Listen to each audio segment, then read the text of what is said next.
ନୟାପଲ୍ଲୀ ଥାନା ପୁଲିସ ଅଭିଯୋଗକାରିଣୀଙ୍କର ଅଭିଯୋଗ ଆଧାରରେ ମାମଲା ରୁଜୁ କରିବା ସହ ତଦନ୍ତ କରି ଅଭିଯୁକ୍ତ ରାଜେଶ କୁମାର ସାହୁଙ୍କୁ ଗିରଫ ପରେ କୋର୍ଟ ଚାଲାଣ କରିଛନ୍ତି। ସୂଚନାଯୋଗ୍ୟ ଯେ ଗତ 29/11/2022 ତାରିଖରେ ଅଭିଯୋଗକାରିଣୀଙ୍କର ନାବାଳିକା ଝିଅର ଜନ୍ମଦିନ ପାଳନ କରିବାକୁ କହି ତାଙ୍କର ଜ୍ୱାଇଁ ଅଭିଯୁକ୍ତ ତାଙ୍କୁ ଫୁଲବାଣୀ ନେଇ ଯାଇଥିଲେ। ଅଭିଯୁକ୍ତ ଜଣକ ନାବାଳିକା ଝିଅକୁ ଫୁଲବାଣୀ ନେବା ପରିବର୍ତ୍ତେ ତାଙ୍କୁ ଅନ୍ୟତ୍ର ନେଇଯାଇଥିଲେ, ଯାହା ନାବାଳିକା ଝିଅ ଉକ୍ତ ଅଞ୍ଚଳକୁ ଜାଣିବା ପରିସ୍ଥିତିରେ ନଥିଲେ। ଅଭିଯୋଗକାରିଣୀ ଏ ନେଇ ତାଙ୍କର ଜ୍ୱାଇଁଙ୍କୁ ପଚାରି ବୁଝିବାରୁ ସେ ବରମୁଣ୍ଡା ବସ୍ଷ୍ଟାଣ୍ଡରେ ଥିବାର ଜଣାଇଥିଲେ ଓ ପରବର୍ତ୍ତୀ ସମୟରେ ତାଙ୍କର ମୋବାଇଲ ଫୋନ୍ଟିକୁ ବନ୍ଦ କରିଦେଇଥିଲେ। ଅଭିଯୁକ୍ତଙ୍କର ସନ୍ଦେହଜନକ କଥା ଶୁଣିବା ପରେ ସେ ତୁରନ୍ତ ଫୁଲବାଣୀ ଥାନାରେ ଲିଖିତ ଅଭିଯୋଗ କରିଥିଲେ।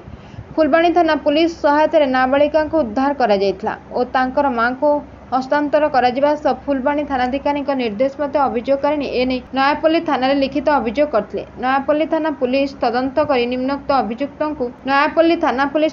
କରି ଅଭିଯୁକ୍ତଙ୍କୁ ଗିରଫ କରି ଥାନାକୁ ଆଣିଥିଲେ। ପଚରାଉଚରା ବେଳେ ଅଭିଯୁକ୍ତ ନିଜର ଅପରାଧ ସ୍ୱୀକାର କରିଥିଲେ। ବର୍ତ୍ତମାନ ଏ ମାମଲାର ଅଧିକ ତଦନ୍ତ ଚାଲୁ ରହିଛି। Bureau report, 51 news agency.